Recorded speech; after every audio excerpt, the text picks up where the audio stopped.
Thank you. It's a two-part question. First is, in your deliberations with the Policy and Planning Committee, kind of setting an agenda for this Congress, what were your discussions around a single-payer system, if any? And is it just too much of a third rail? And then the other part of that question is, what is your personal position on a single-payer system? So, that was a question? No. So let me start with the first question.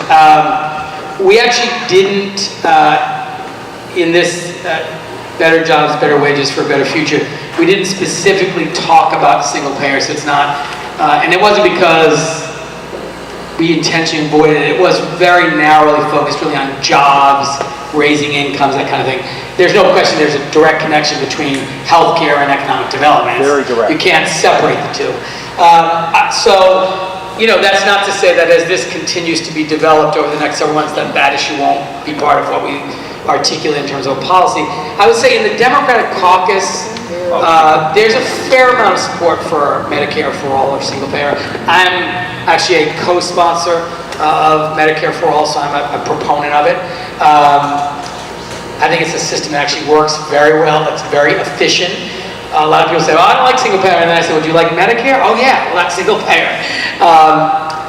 I think right now it is unlikely we would ever get a vote, obviously, or support for it. I do think that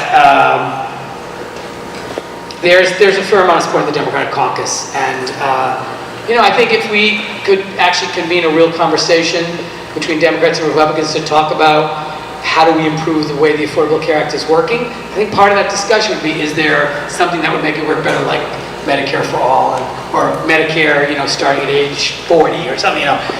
But I'm a supporter of it. I've studied it carefully, and I think it actually is the right idea. Thank you.